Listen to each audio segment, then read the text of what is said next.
Bonjour à toutes et à tous. Nous allons être ensemble donc pendant environ 3/4 d'heure et nous aurons même quelques minutes supplémentaires pour éventuellement répondre à des questions que vous pourriez avoir à poser, alors plutôt en direct ou plutôt par le biais d'Alban qui est avec moi pour cette conférence où nous allons donc vous présenter de manière assez générale le régime auto-entrepreneur.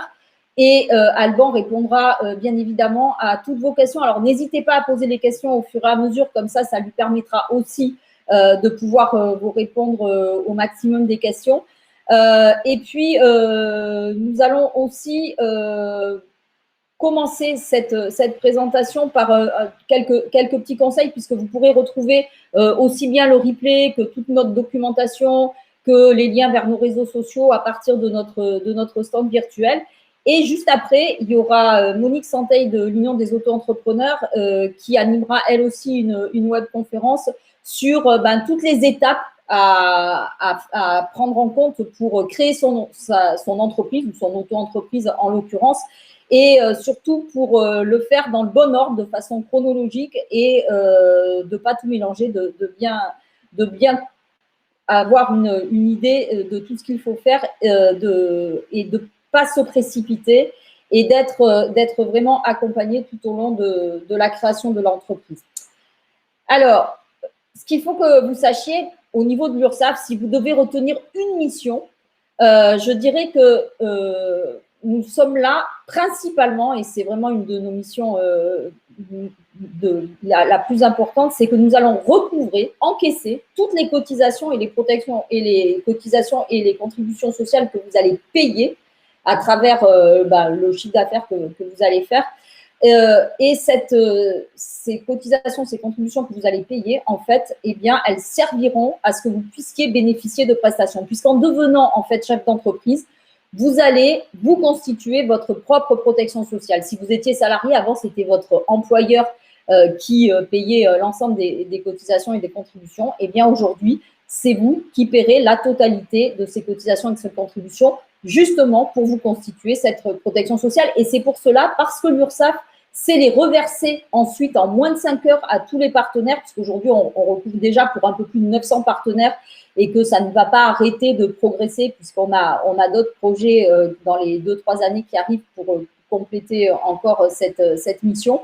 Ce reversement en moins de 5 heures qui fera que vous pourrez bénéficier des prestations, que ce soit pour la santé, que ce soit pour la famille, que ce soit pour la retraite. Nous en parlerons un petit peu plus loin, bien évidemment. Et c'est grâce à ces cotisations et ces contributions sociales que nous pourrons simplement valider et que nous pourrons assurer le modèle social français. Et c'est ce qui nous a permis également, pendant cette crise de la pandémie, de pouvoir aider et de continuer à aider un certain nombre d'entreprises ou d'entrepreneurs qui sont en difficulté à cause de la pandémie.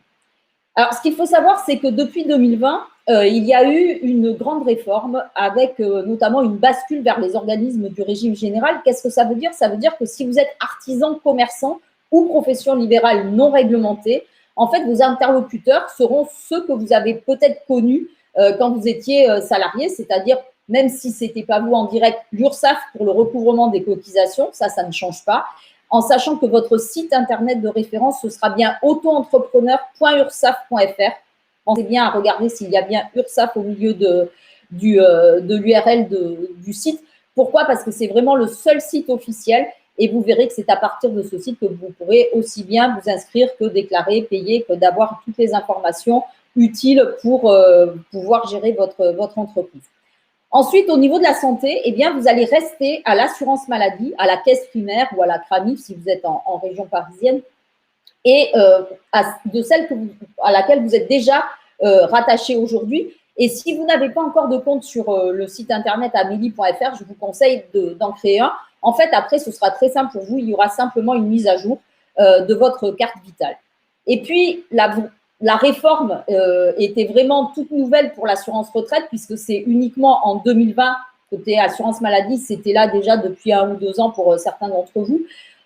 Pour l'assurance retraite, à partir de 2020, bien évidemment, c'est également la CARSAT, en tant qu'organisme du régime général également, qui sera votre interlocuteur pour la retraite. Assurance retraite, CARSAT, c'est la même chose. Et là, en général, on a peut-être un petit peu moins un compte sur l'assurance-retraite.fr, surtout si on est jeune. Il n'empêche que si vous avez déjà eu une carrière professionnelle, que vous avez déjà été salarié, eh bien, c'est tout à fait envisageable et c'est très conseillé de créer votre compte sur l'assurance-retraite. Pourquoi? Parce que ça vous permettra de faire un point, de faire un état des lieux, de savoir si tout ce que vous avez déjà cotisé est bien remonté dans votre compte. Et c'est toujours plus simple s'il faut aller chercher des informations chez d'anciens employeurs, de le faire maintenant que attendre 10, 20, 30 ou 40 ans quand vous serez à la retraite. Si vous êtes une profession libérale réglementée, alors quelles sont-elles? Ce sont une vingtaine de professions qui relèvent d'une caisse interprofessionnelle des professions libérales qui s'appelle la CIPAB. Et vous retrouverez l'ensemble de ces activités dans les commentaires du diaporama que vous pourrez retrouver également sur notre stand ou sur notre site internet.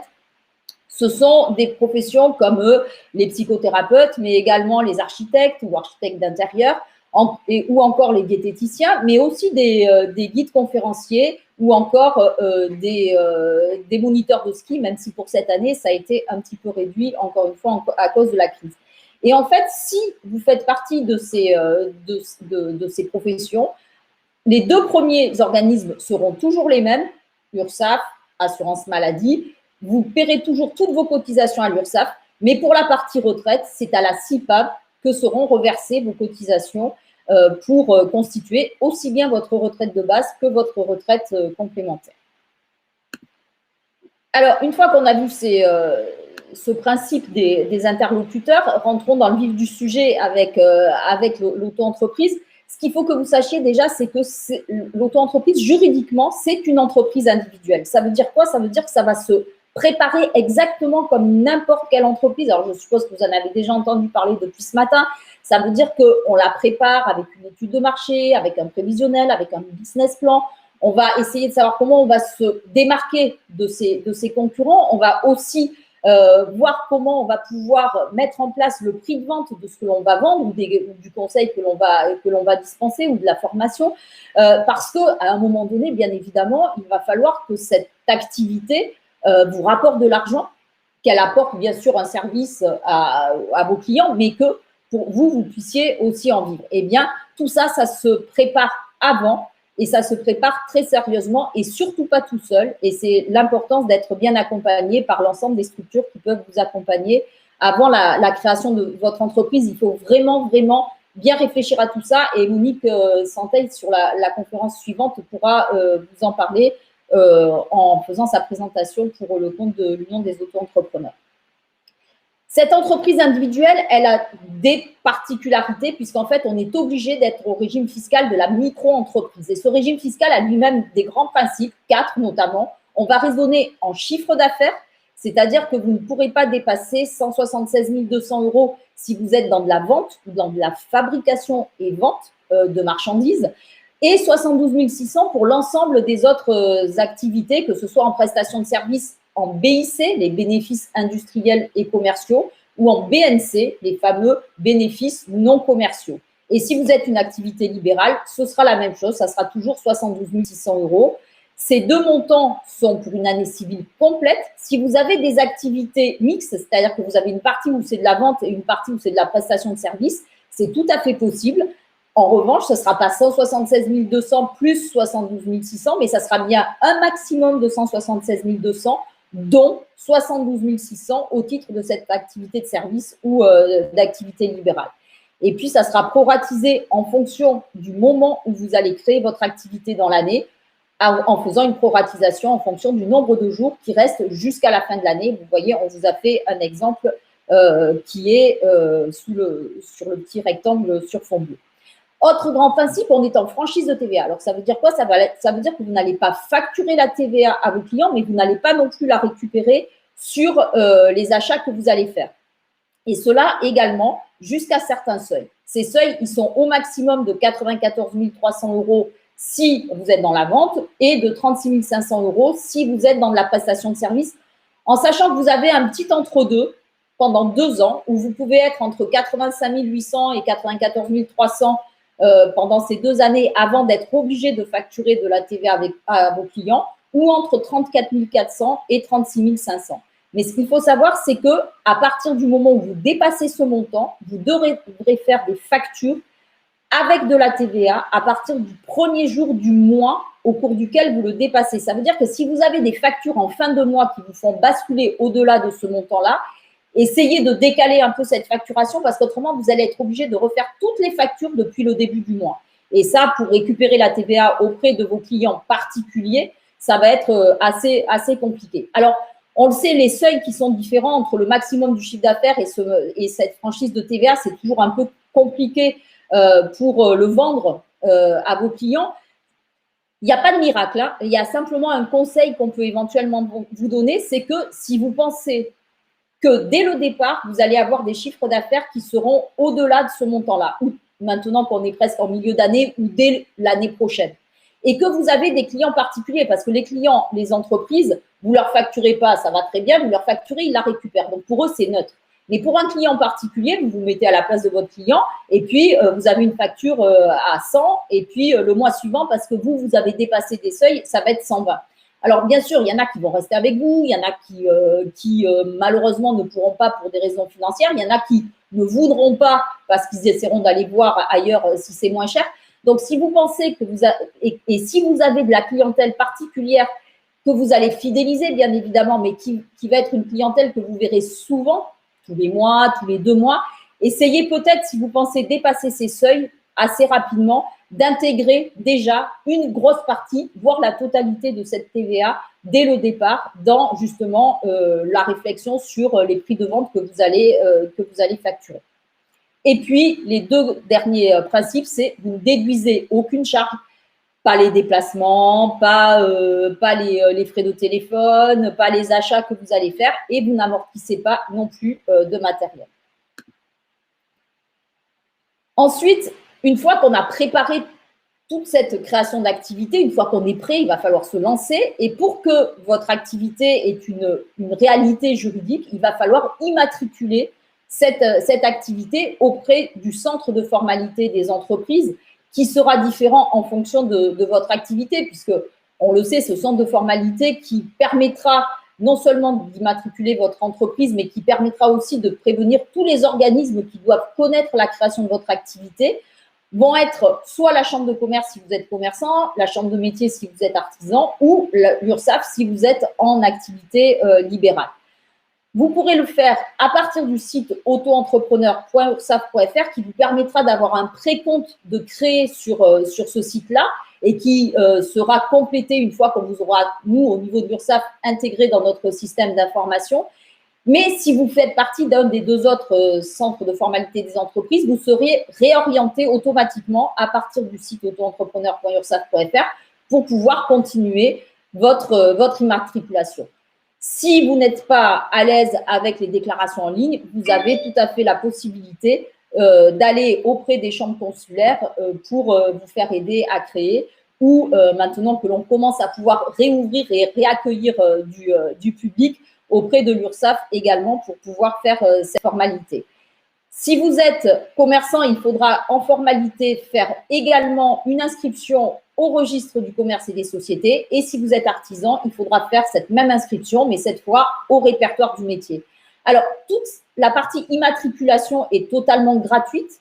En revanche, si vous vous faites accompagner physiquement par les chambres consulaires, il y aura des frais d'accompagnement qui vous seront demandés. Et puis, à partir de la 2e année, si vous avez un chiffre d'affaires qui est supérieur à 5 000 €, vous aurez des taxes minimes, hein, c'est maximum 0,48% pour la chambre de métier et encore moins cher pour la chambre de commerce du chiffre d'affaires que vous aurez encaissé pour des frais de taxes de commerce en fonction des services qu'ils peuvent vous apporter en contrepartie. Selon l'activité que vous allez exercer, eh bien, il va falloir avoir une qualification. Cette qualification, alors, elle est souvent demandée pour elle est demandée obligatoirement même pour tous les métiers du bâtiment. C'est également le cas si vous êtes dans la coiffure ou si vous êtes esthéticienne. Il y a d'autres métiers où c'est la même chose. Et cette qualification, elle peut être concrétisée soit par un diplôme, soit par une activité professionnelle au moins de 3 ans dans ce métier-là pour pouvoir exercer à titre indépendant cette même activité. Et puis, il faudra ajouter à ça, alors cette qualification, elle sera bien évidemment vérifiée, notamment par la chambre de métier, parce que c'est souvent la chambre de métier qui a ces métiers-là, pour que vous puissiez vraiment créer cette activité, même en tant qu'auto-entrepreneur. Et puis, il faudra ajouter une assurance responsabilité civile professionnelle. Ça, je dirais que c'est pour la totalité des activités, même si vous avez l'impression que y a rien qui va faire qu'on va pouvoir vous attaquer. Tout est attaquable et vous pouvez en avoir besoin pour n'importe quelle activité. Pour des activités, notamment pour le bâtiment, les travaux publics, vous serez aussi obligé d'avoir soit une assurance décennale, soit une biennale. La biennale, c'est notamment dans le cas des peintres plus précisément. Cette assurance professionnelle, en fait, elle va être utilisée si vous n'arrivez pas à résoudre un litige que vous avez avec un client à l'amiable. Parce que dans tous les cas, le mieux que ce soit une entreprise ou un particulier, ça va être de résoudre un litige à l'amiable. Si c'est avec une entreprise, si vous n'y arrivez pas, ça sera directement l'assurance responsabilité civile professionnelle ou la décennale, et avec laquelle vous aurez aussi un accompagnement au niveau juridique. Si vous avez des clients particuliers, il faudra que vous nommiez, que vous choisissiez aussi dans la liste qui sera en ligne également dans le diaporama, un médiateur à la consommation. Pourquoi? Parce que ça va être comme une seconde chance de règlement à l'amiable, en fait. Si vous n'y arrivez pas à deux, par le biais de ce médiateur, qui est une obligation, hein, ça fait partie de la loi sur la consommation, ce médiateur essaiera de trouver une solution, là encore une fois, à l'amiable entre vous trois. Et si vous n'y arrivez pas, c'est l'assurance qui prendra le relais. Concernant le compte bancaire dédié à l'activité professionnelle, alors bien sûr, si on prend les textes, on est sur le principe que si vous ne faites pas 10 000 € de chiffre d'affaires pendant 2 ans consécutivement, vous n'êtes pas obligé d'avoir un compte bancaire séparé. Ce qu'on peut vous conseiller, c'est d'avoir un compte bancaire, justement, au moins dédié à l'activité professionnelle. Alors, ça peut être un deuxième compte privé, ça peut être un compte en ligne, ça peut être avec certaines banques qui ne vous feront pas autre chose qu'un compte bancaire pro, mais où ils vont supprimer un certain nombre de services pour diminuer le coût de ce compte-là. Nous pensons que c'est vraiment important d'avoir un compte séparé, surtout si en plus vous avez un compte personnel qui est un compte joint, mais c'est surtout parce que dès que vous aurez besoin, et même si vous en avez besoin, c'est quelque chose qui est conseillé aussi si vous voulez faire un point un peu sur votre gestion, si vous voulez savoir où vous en êtes, qu'est-ce que vous avez dépensé, qu'est-ce que vous avez encaissé, voir un petit peu comment ça se passe au niveau de l'évolution de votre entreprise, ça sera toujours plus facile d'avoir tout sur le même compte plutôt que d'aller chercher au milieu de tous vos dépenses personnelles, tout ce qui peut avoir rapport avec votre activité professionnelle. Donc, c'est vraiment un conseil, malgré tout, dès le départ, dès que vous avez commencé à encaisser de l'argent en tout cas, d'avoir un compte dédié à cette activité professionnelle. Au niveau de votre protection sociale, j'en parlais un petit peu tout à l'heure, puisque c'est vous qui allez y contribuer très fortement, bien évidemment. On va appliquer un pourcentage forfaitaire, en fait, sur le chiffre d'affaires que vous aurez encaissé. Parce que là aussi, c'est un avantage pour les auto-entrepreneurs, c'est que vous allez payer des cotisations uniquement quand vous aurez encaissé l'argent des factures que vous aurez émises. C'est-à-dire que, bon, quand on travaille avec des particuliers, selon l'activité, on est payé tout de suite, donc la question ne se pose pas trop. Mais quand on travaille avec des entreprises, on peut très bien être payé à 30, 60, malheureusement quelquefois encore un peu plus longtemps. Et pour ne pas faire l'avance de ces cotisations, du paiement de ces cotisations et pour préserver votre trésorerie, en fait, la législation a mis en place ce principe, c'est que vous ne le déclarez que quand vous l'avez encaissé sur votre compte bancaire, justement. Et ce pourcentage qui va être calculé pour payer les cotisations et les contributions, ça va comprendre toute votre protection sociale, aussi bien la partie assurance maladie, maternité, invalidité décès, les indemnités journalières.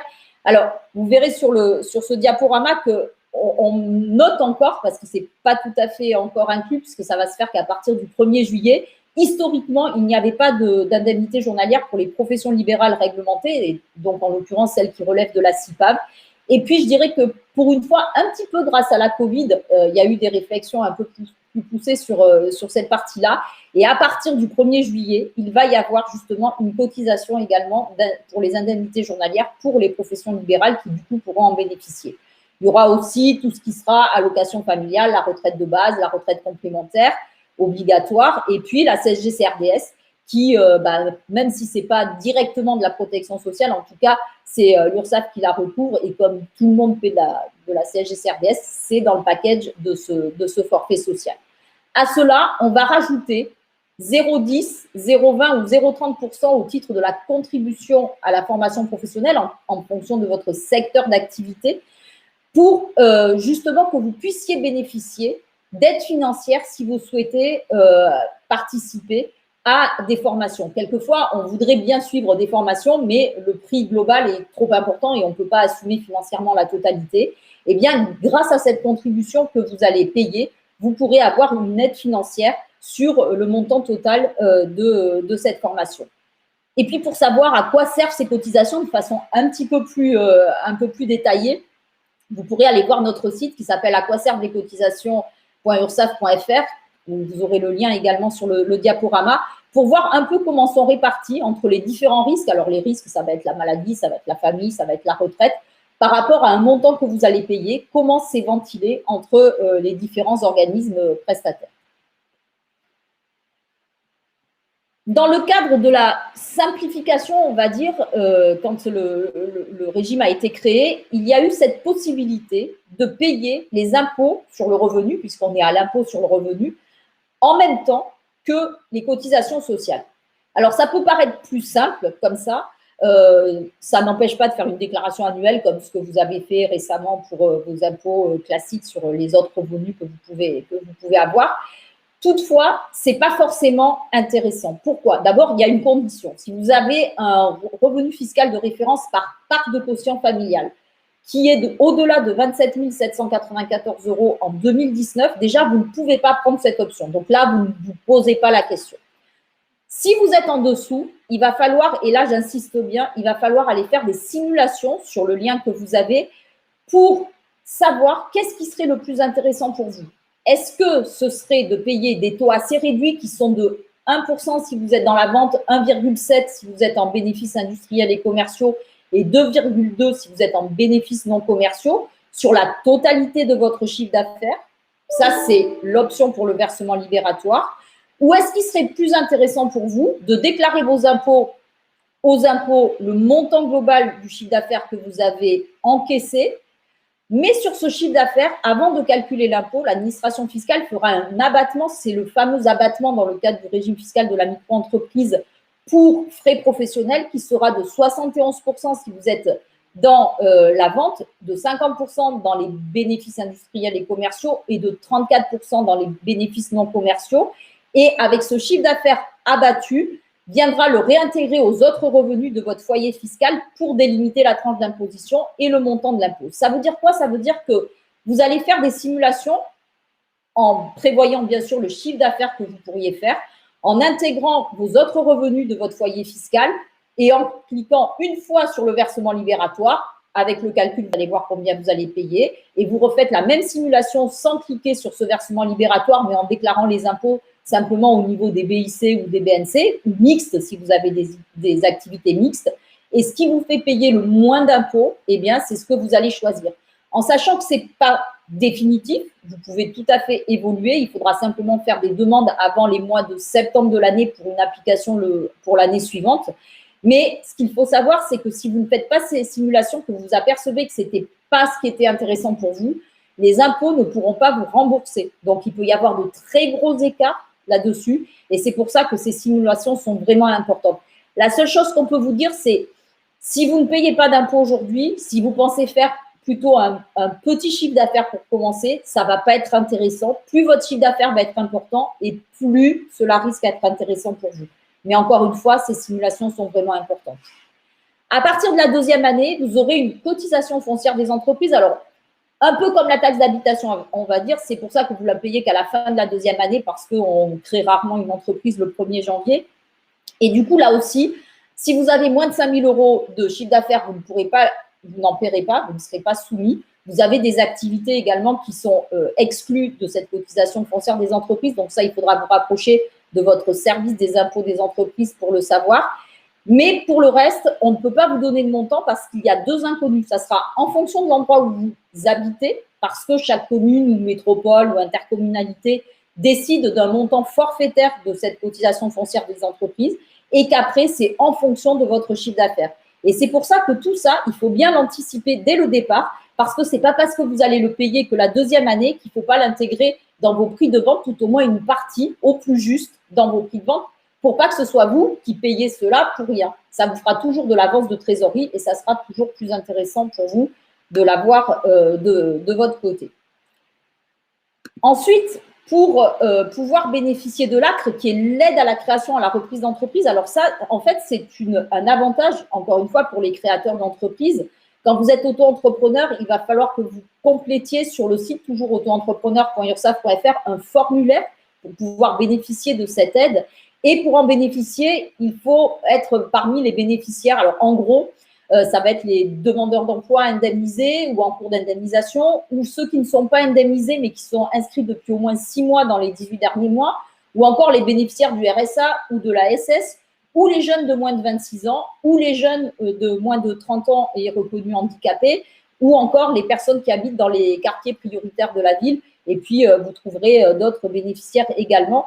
Et si vous êtes dans un de ces cas-là, vous pourrez bénéficier de l'ACRE qui vous permettra d'avoir un taux réduit de cotisation entre le moment où vous allez créer jusqu'à la fin du 3e trimestre suivant. Possibilité pour ne pas en bénéficier, même si vous êtes demandeur d'emploi ou si vous avez moins de 26 ans, c'est si vous avez déjà eu une entreprise, que vous avez déjà bénéficié de l'ACRE et que ça fait moins de 3 ans que cette aide s'est terminée. Et en plus, si vous devez arrêter une activité en cours d'année et puis vous l'avez arrêtée, mais finalement vous dites non, j'aurais pas dû l'arrêter, je vais la reprendre. Vous ne pouvez pas reprendre une activité sur la même activité sans laisser passer un délai de carence d'une année civile complète. Ça veut dire si j'arrête maintenant, on est au mois de juin, je vais être obligée de laisser passer la fin de l'année, je vais être obligée de laisser passer tout 2022 et je ne pourrai recréer cette même activité qu'en 2023. En revanche, si vous arrêtez votre activité aujourd'hui et que vous souhaitez créer une autre activité, vous pouvez la recréer dans 15 jours, dans 3 semaines. Il n'y a pas de délai de carence entre les deux. L'ACRE, en fait, cet avantage, ça va être un taux réduit de 50% sur le montant global des cotisations que vous devez payer. Si je crée aujourd'hui, on est donc au mois de juin, on est en fin de trimestre, ça veut dire que je vais avoir cette exonération, comme je vous le disais, jusqu'à la fin du 3e trimestre suivant, ça veut dire que ça sera jusqu'au 31 mars 2022, alors que si j'attends le début du mois de juillet, ce sera jusqu'au 30 juin 2022. Donc, ça veut dire quoi? Ça veut dire que si je suis en cours de trimestre, et que j'ai beaucoup de contrats qui arrivent, des clients qui me disent oui, je veux travailler tout de suite, bien sûr, on ne va pas se poser la question de savoir si on est en début ou en fin de trimestre, si on va perdre 1 ou 2 mois d'exonération, ce n'est pas grave, on y va. Mais s'il n'y a rien qui vous précipite et si vous avez le temps, vous allez attendre plutôt un début de trimestre pour créer votre activité et bénéficier au maximum de cette exonération, qui sera donc de 50% sur le taux. Donc, vous paierez 6,4% si vous êtes dans la vente, 11% si vous êtes dans les bénéfices industriels ou commerciaux en prestation de services ou en profession libérale non réglementée, 12,10% si vous êtes en profession libérale qui relève de la CIPAV ou pour le cas très particulier de l'allocation de meublé de tourisme classé, vous serez à 3%, auquel on rajoutera bien sûr les 0,10, les 0,20 ou les 0,30% de la contribution à la formation professionnelle dont je vous ai parlé tout à l'heure. Et puis, au bout de cette période, de presque 1 an ou au moins de 3 trimestres complets, vous arriverez au taux plein, c'est-à-dire que vous paierez 12,8% ou 22% de cotisation, ou pour le tourisme classé 6%, auquel, éventuellement, si vous avez opté pour le versement libératoire de l'impôt sur le revenu, bien évidemment, vous rajouterez les 1, 1,7 ou 2,2 de pourcentage sur le paiement de ces cotisations, ce qui fera que l'URSSAF reversera non seulement aux partenaires sociaux toutes les cotisations sociales, mais reversera également à l'administration fiscale la partie impôt sur le revenu.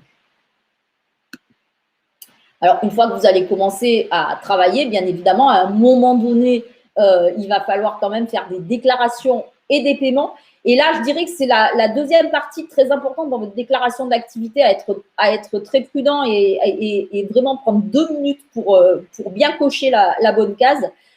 Si vous êtes à Pôle emploi, si vous avez des versements d'allocations, si vous percevez des minima sociaux tous les mois ou tous les trimestres, etc., et même, je dirais, de façon plus générale, il faut prendre plutôt la déclaration et le paiement mensuel. Alors, quand vous êtes à Pôle emploi, c'est obligatoire pour qu'ils puissent vous verser au plus près vos allocations en fonction du chiffre d'affaires que vous allez réaliser, que vous allez encaisser, puisque en fait, c'est un peu quand vous êtes comme à Pôle emploi et que vous travaillez partiellement, il va y avoir bien sûr un calcul entre les allocations que vous avez habituellement quand vous n'avez aucun autre revenu et les allocations que vous avez quand vous travaillez quelques heures ou quelques jours. Ben là, ça va être la même chose, mais avec le chiffre d'affaires que vous aurez encaissé de votre activité d'auto-entrepreneur. Et pour qu'ils puissent vous verser au plus juste, il faut que vous puissiez leur fournir un justificatif de déclaration de chiffre d'affaires tous les mois. En ce qui concerne l'URSSAF, quelle que soit de toute façon la structure juridique, on ne fait jamais de demande de déclaration ou d'appel de cotisation avant au moins 3 mois. Et bien là, même si c'est vous qui devez déclarer, ça, on va attendre quand même 90 jours plus le mois en cours. Alors, je vais prendre un exemple. Si je crée, par exemple, encore pendant ce mois de juin, on va laisser passer le mois de juin, on va laisser passer juillet, août, septembre, les fameux 90 jours. Et au cours du mois d'octobre, je vais déclarer mes 4 premiers mois. Et après, ça sera tous les mois sur le chiffre d'affaires encaissé du mois précédent. Ça veut dire quoi? Ça veut dire qu'en attendant, vous allez faire et vous allez transmettre à Pôle emploi des déclarations sur l'honneur tous les mois. Et c'est Pôle emploi, quand vous leur direz que vous avez créé une activité auto-entrepreneur, qui vous fournira ces déclarations sur l'honneur pour que vous puissiez, pendant cette période-là, leur fournir cette déclaration. Et ensuite, sur votre compte en ligne, donc sur auto-entrepreneur.ursaf.fr ou sur l'appli mobile auto-entrepreneur URSSAF, eh bien, vous pourrez faire les déclarations. Même si votre chiffre d'affaires est à 0, vous serez obligé de le faire. Et vous pourrez faire ces déclarations, obtenir en même temps tout de suite un justificatif de déclaration et le transmettre à Pôle emploi pour pouvoir toujours faire ce calcul pour le paiement de vos cotisations. Alors, on l'a dit tout à l'heure, quand vous allez payer toute cette partie-là, ben, c'est pour avoir des prestations. Donc, quelles sont-elles, ces prestations? En fait, il y en a qui sont exactement les mêmes pour tout le monde. C'est universel, c'est-à-dire ça va être le cas si vous allez chez le médecin, si vous allez acheter des médicaments, si vous êtes hospitalisé. Le remboursement Sécu, ce sera exactement le même que quand vous êtes salarié. Ça, c'est pareil. En revanche, pour les indemnités journalières, on est sur un principe du revenu. C'est le cas quand on est salarié, hein. Mais quand on est salarié, ça se calcule d'une façon différente parce qu'on est sur un calcul par rapport aux 3 derniers mois et que l'on a de la prévoyance en général dans son entreprise qui vient compléter ses indemnités journalières de sécurité sociale. Là, il faut savoir que c'est un calcul sur les 3 dernières années et qu'il n'y a pas de prévoyance en plus. Et c'est pour ça qu'on vous conseille vraiment sur cette partie-là de prendre de la prévoyance en plus parce que c'est pas tant que vous êtes encore à Pôle emploi ou si vous avez encore un job à côté, tant que vous êtes couvert, il n'y a pas trop de problème. Mais le jour où vous n'avez plus que cette activité-là, et si c'est au bout de la 3e année que vous n'avez plus d'autres revenus, le calcul forcément des 3 années, si les 2 premières ont été un petit peu justes, que ça a mis un peu de temps à se développer, le montant va être très faible. Et là, il faut vraiment que vous ayez une prévoyance en complément parce que la question qu'il faut se poser, c'est si je suis obligée de m'arrêter de travailler, eh ben, comment je vis? Est-ce que j'ai assez? Est-ce que j'ai quelqu'un qui m'aide? Est-ce que j'ai d'autres revenus? Ou est-ce que je peux vivre qu'avec ça? Et si j'ai des toutes petites indemnités journalières, ça ne suffit pas. Et il faut absolument, quel que soit de toute façon, que vous soyez auto-entrepreneur ou un autre statut juridique, quand vous êtes travailleur non salarié, il n'y a pas de prévoyance obligatoire. Donc, c'est vraiment un conseil là aussi de pouvoir le prendre. De la même façon que pour certains qui ont des métiers vraiment accidentogènes, de prendre aussi une assurance volontaire pour l'accident du travail, parce que là aussi, historiquement, il n'y a pas de cotisation pour les travailleurs non salariés. Et là, vous pourrez vous renseigner auprès de la caisse primaire d'assurance maladie. Là aussi, vous aurez les liens pour voir à combien ça vous reviendrait d'avoir une assurance volontaire supplémentaire. Pourquoi? Parce que bien sûr, les frais de santé seront pris en charge parce que vous aurez des indemnités journalières maladie, mais ce n'est pas du tout le même montant que quand on est en accident du travail et que selon les métiers, malheureusement, on n'est pas à l'abri d'un accident. Pour la maternité ou la paternité, eh bien, il y a des indemnités journalières comme les salariés. Et je dirais même, il y a un petit plus pour les travailleurs non salariés, puisque les mamans peuvent bénéficier d'une allocation forfaitaire sous certaines conditions de repos maternel qui est pour cette année de 3 428 €. Il faut être inscrit depuis au moins 10 mois et avoir un minimum de revenus d'environ 4 000 € pour pouvoir en bénéficier. Pour pouvoir bénéficier de cette allocation qui est versée en 2 fois au 7e mois de la grossesse et à la naissance du bébé. Et puis la complémentaire santé, ça c'est la mutuelle, en fait, ça c'est complètement privé. C'est-à-dire soit vous en avez déjà une, soit vous êtes encore en portabilité, soit vous êtes avec la mutuelle d'un conjoint ou d'une conjointe. Vous faites comme vous voulez, vous choisissez celle qui peut vous convenir le mieux. Pour la retraite, quand vous êtes travailleur indépendant, artisan, commerçant, profession libérale non réglementée, il faut savoir que la formule de calcul pour la retraite est exactement la même que pour les salariés. C'est-à-dire qu'avec la réforme telle qu'on la connaît aujourd'hui, c'est 50% du revenu moyen des 25 meilleures années.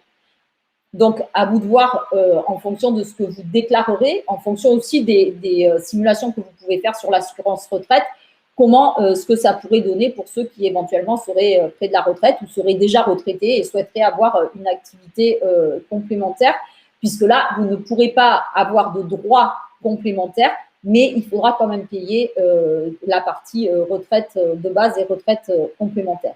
Si vous êtes une profession libérale relevant de la CIPAV, là, le calcul est assez différent comme pour toutes les professions libérales réglementées.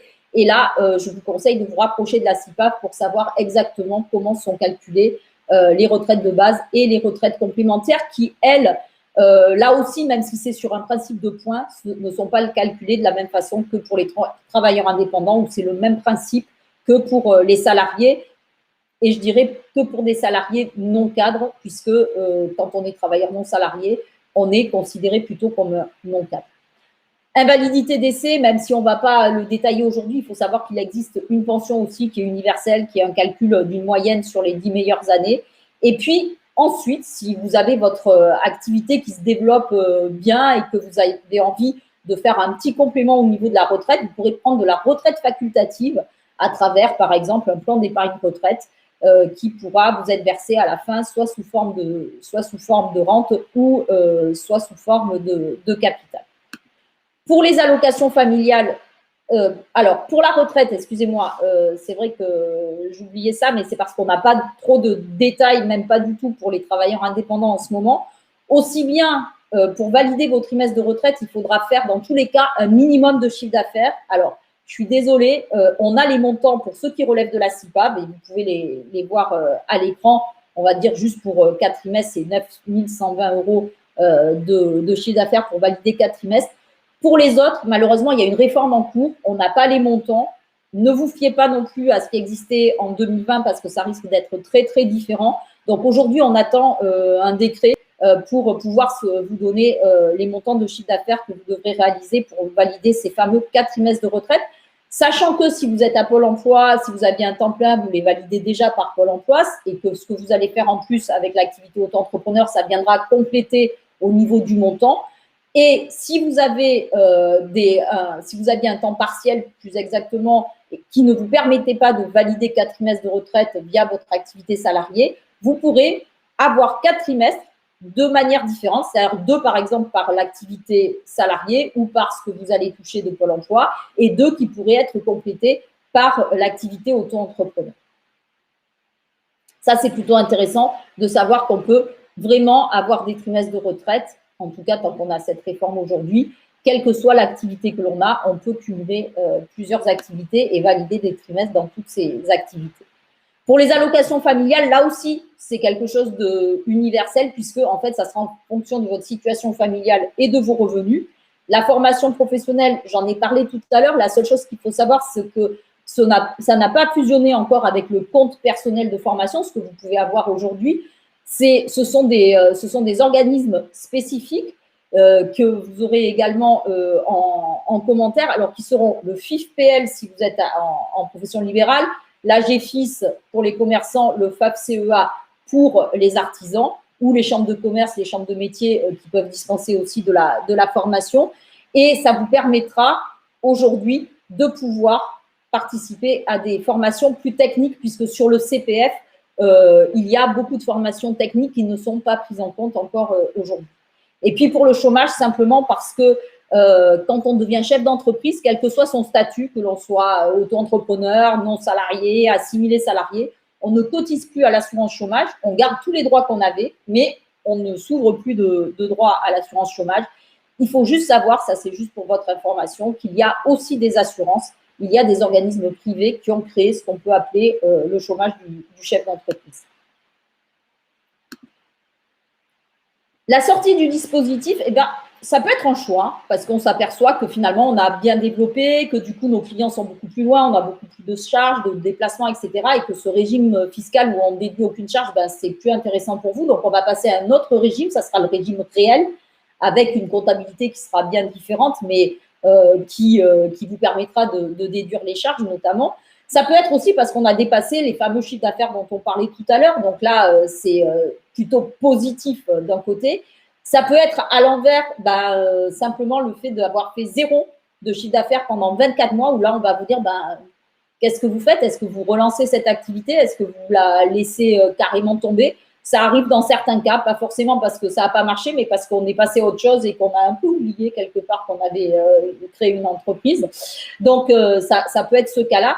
Ce qu'il faut savoir, c'est que quand on arrête en tout cas une activité, il faut faire, comme on a fait une création, il faut faire une cessation d'activité. Pourquoi? Parce que comme tous les entreprises, tous les organismes qui ont été prévenus de votre création d'entreprise, eh bien, il faut qu'ils soient prévenus aussi de la cessation. Parce que si vous avez envie de recréer une entreprise dans 5, 10 ou 15 ans, eh bien, votre dossier, il sera clean.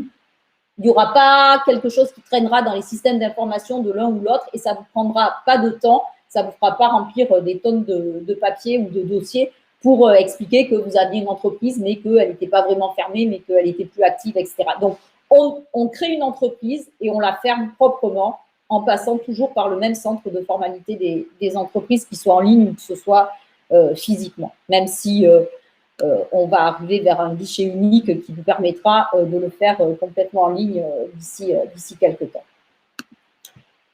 Et puis, sur le site ou sur l'appli mobile, on a développé beaucoup de services en ligne pour vous faciliter la vie, pour que vous soyez vraiment autonome. C'est-à-dire que vous allez pouvoir non seulement, ce que je disais tout à l'heure, faire vos déclarations, votre paiement par carte bancaire ou par télépaiement, mais vous allez aussi pouvoir voir votre tableau de bord, voir votre historique, savoir quand est-ce que vous devez faire les prochaines déclarations, obtenir des attestations. Alors, il y en a une, surtout quand on est une jeune entreprise. Après, ça peut aussi servir, mais quand on est une jeune entreprise, on le demande souvent, c'est l'attestation de vigilance. Ça veut dire simplement que vous êtes bien déclaré, que vous êtes à jour de vos cotisations. Et ça, vous pouvez avoir soit un fournisseur, soit un partenaire, soit un client qui peut vous le demander. Si vous êtes dans le cas où vous répondez à des marchés publics, ça sera une obligation de le fournir, de la même façon qu'il faudra fournir la même chose pour l'administration fiscale également. Et tout ça, si vous êtes à jour, vous pouvez l'avoir instantanément en faisant juste un téléchargement direct sur votre compte en ligne. Et puis, vous pourrez aussi faire éventuellement, si à un moment donné, vous aviez malgré tout des petits problèmes de trésorerie, vous pourrez faire des demandes de délai de paiement pour payer en plusieurs fois les cotisations. Et puis, vous pourrez échanger avec nous par le biais d'une boîte aux lettres personnalisée, bien évidemment. Ce qu'il faut que vous sachiez, c'est que ce n'est pas parce que vous devenez travailleur non salarié que vous n'avez plus droit à rien. Ce n'est pas vrai, c'est plus vrai, c'est de moins en moins vrai. Et on est là pour vous accompagner aussi bien au moment de la création, mais on sera un de vos partenaires aussi tout au long de la vie de votre entreprise. Que vous soyez, que l'entreprise se porte bien ou que vous ayez des difficultés à un certain moment, ça arrive à toute entreprise de pouvoir avoir une petite chute d'activité ou un problème ponctuel. Eh bien, ce qu'il ne faut surtout pas faire, c'est ne pas faire l'autruche, ne pas se dire je vais le cacher, je ne dis rien, j'essaie de me faire tout petit. On vous retrouvera toujours et ce n'est pas la bonne solution parce que si on peut vous aider, plus on saura de bonheur et plus on anticipera le fait que vous avez un petit problème ponctuel, plus on pourra essayer de mettre en place un accompagnement, soit nous, soit en vous réorientant vers d'autres organismes. Mais ce qu'il ne faut pas faire, c'est ne rien dire surtout. Et du coup, avec tout cet accompagnement, on développe également, quelle que soit la région où vous êtes, rapprochez-vous de vos URSSAF pour savoir les offres de services qui sont mises en place avec des accompagnements même spécifiques toute la première année de la création de votre entreprise. Ce seront des accompagnements personnalisés qui peuvent vous aider à rentrer dans ce monde de la création d'entreprise et d'avoir sa propre entreprise. Et puis, bien évidemment, on vous accueille et on recommence à vous accueillir, d'ailleurs, avec plaisir dans nos accueils communs, avec la libération un petit peu du fait d'être confiné. Essayez de voir sur les sites pour voir quelles sont les heures d'ouverture, mais vous pouvez également prendre des rendez-vous si vous préférez prendre des rendez-vous, soit par mail, soit par téléphone ou en visio également. C'est une possibilité. Et puis avec la réforme, on est devenu aussi un peu des organismes prestataires, ce qui nous change d'ailleurs, puisqu'on n'avait pas cette fonction-là, et avec la bascule vers le régime général, eh bien, l'action sociale, c'est quelque chose dont tout citoyen peut bénéficier, que ce soit auprès de la caisse primaire ou auprès de la retraite. Ça, c'est à voir auprès de chacun de ces organismes. Mais l'URSSAF, pour le compte du Conseil de la protection sociale du travailleur indépendant, peut aussi vous être à vos côtés pour des actions ponctuelles, avec deux aides particulières qui sont soit une aide forfaitaire financière, soit une prise en charge soit totale, soit partielle de vos cotisations.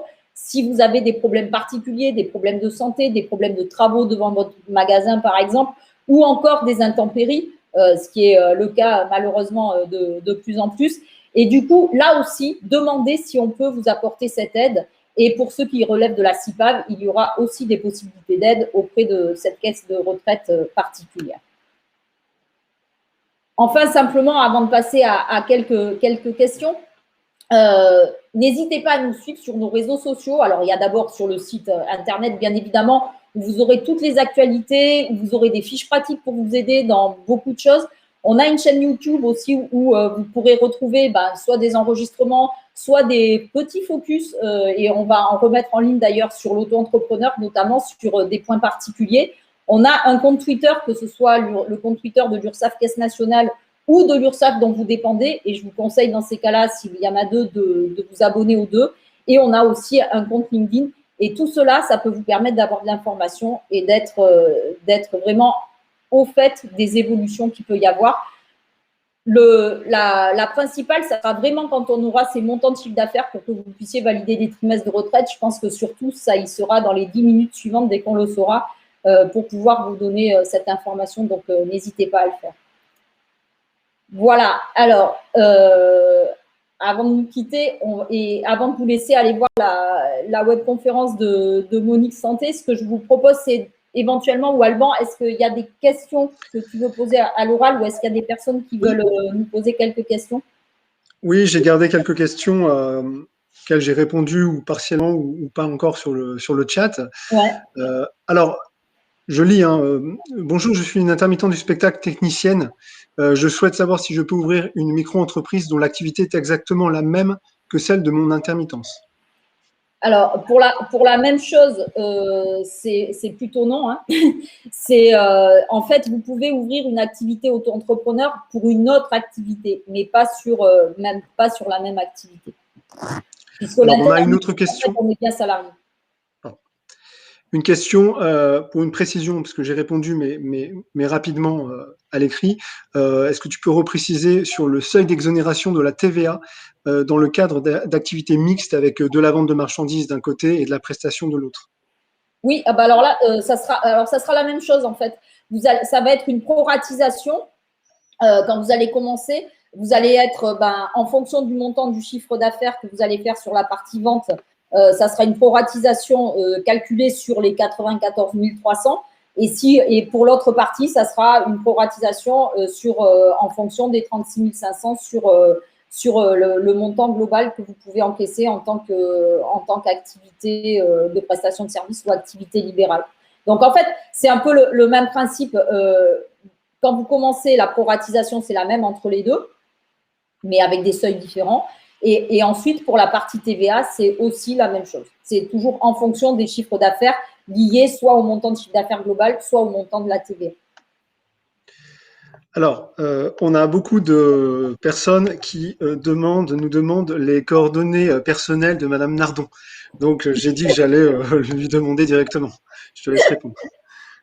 Ok. Donc, oui, ben, on pourra mettre mon adresse mail. Alors, deux dernières questions. Alors, le coaching est-il une profession libérale non réglementée? Là, je te Oui, laisse aussi répondre à l'oral, c'est oui, simple. oui. Et la dernière question, je ne sais pas si on a encore du temps, mais une question concernant le conjoint On a collaborateur. encore 5 minutes. D'accord. Une question concernant le conjoint collaborateur. S'il y a conjoint collaborateur, faut-il faire le double de chiffre d'affaires pour lui valider aussi ces 4 trimestres ou y a-t-il une autre grille? Alors, très honnêtement, quand vous avez une auto-entreprise, pour le moment, je dirais que ce n'est pas intéressant de déclarer un conjoint collaborateur. Pourquoi? Parce que pour tout un tas de raisons dans lesquelles on ne va pas pouvoir rentrer tout de suite, vous allez payer beaucoup plus de cotisations que si ce conjoint déclarait également une activité auto-entrepreneur. Et donc, malheureusement, on est dans un système aujourd'hui où on va plutôt vous conseiller de créer une deuxième auto-entreprise pour cette personne-là plutôt que de la déclarer comme conjoint collaborateur. Ok. Alors, on a une autre question concernant la TVA. Alors, j'ai envoyé les liens sur le site des impôts pour avoir toutes les informations légales, mais on nous demande concrètement comment, au-delà des 30 000 euros, enfin au-delà du seuil de franchise de TVA, comment faire pour faire sa déclaration de TVA? Alors, en fait, ce qu'il va falloir faire, c'est déjà faire une demande de numéro de TVA intracommunautaire auprès de votre service des impôts des entreprises. La TVA, c'est vraiment du fiscal. Du coup, vous aurez de toute façon un compte en ligne professionnel sur le site des impôts et vous pourrez faire votre déclaration de TVA. Alors, tous les trimestres, selon les montants ou tous les mois, où en fait, ce qui va se passer, c'est que la TVA, c'est quoi? C'est quand vous facturez de la TVA à un client, ça s'appelle de la TVA collectée. Donc, cette TVA collectée, c'est celle que vous allez devoir payer à l'administration fiscale. Mais avant de la payer, vous allez pouvoir déduire la TVA déductible, c'est-à-dire toute la TVA qui sera issue des achats que vous allez faire. Par exemple, j'ai 1 000 euros de TVA que j'ai facturé à un client et puis j'ai acheté de la marchandise, etc. J'ai 300 euros de TVA que je peux récupérer.